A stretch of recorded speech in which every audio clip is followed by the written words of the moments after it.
I'm about to do this silver. This is scary.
Trip's different. I have to kind of read the room, and I've had people at this point that have done nothing but this. And I generally don't go with the dragons at that point.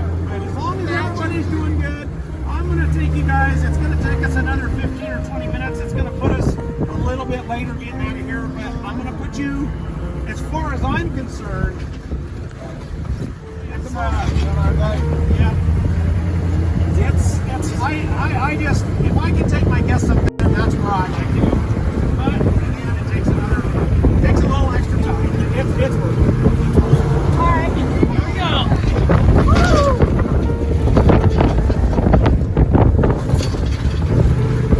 All right, yeah.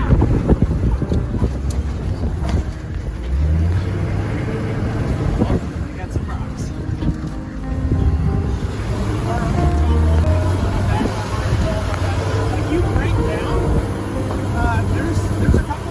There's a couple of big jacked up 4x4 recovery vehicles that'll come and tow me out of here.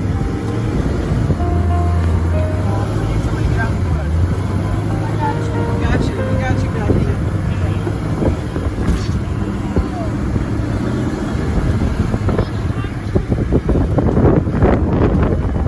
Yeah, we got a big old fat shiny credit card. Those companies are more of a fix you first or tow you out second, recovery second. I've seen them tow some vehicles out of here. If you're looking on the rocks in a lot of places, you'll see a lot of oil trails where somebody hits real hard like that right there, but they hit their differential or their oil pan and knock a hole in it. They don't realize it. They just keep going.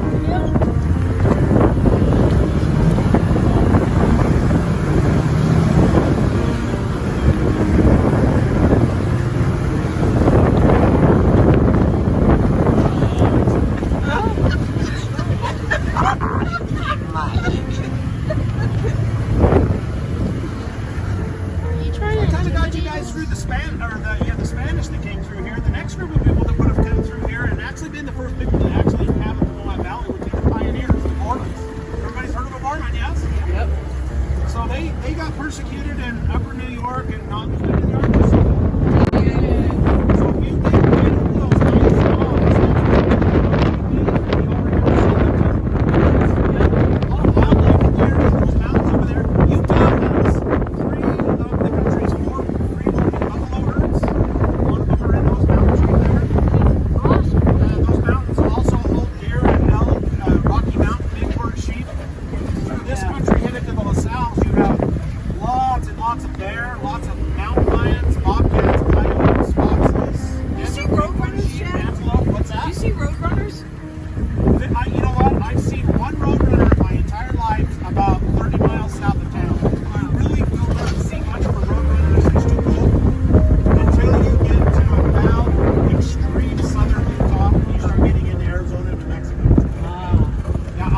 only seen one.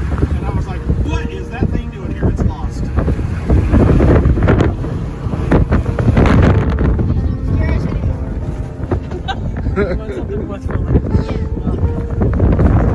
LaSalle Mountains are also full of deer and elk and bear and mountain lion, but they also are, we have the white Rocky Mountain goats at the tops of those peaks.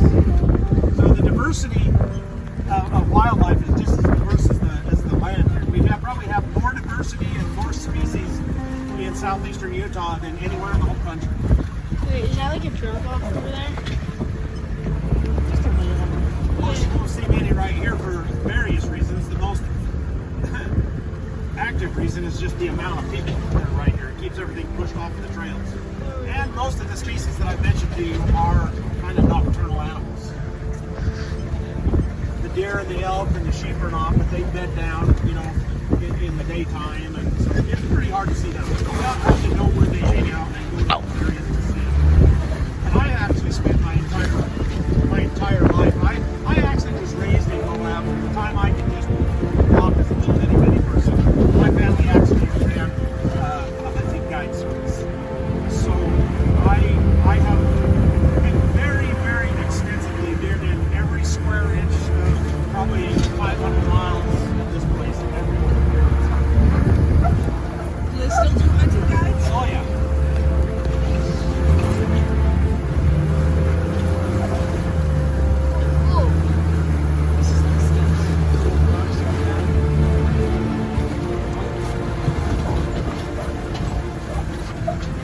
And that's kind of where all my knowledge of driving the trails came from, because I started actually driving on the mountains when I was probably even younger than 13. But by the time I was 13, I was kind of seasoning up as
Gossips. Three gossips. If you look right straight ahead of us in that middle part, that's their heads.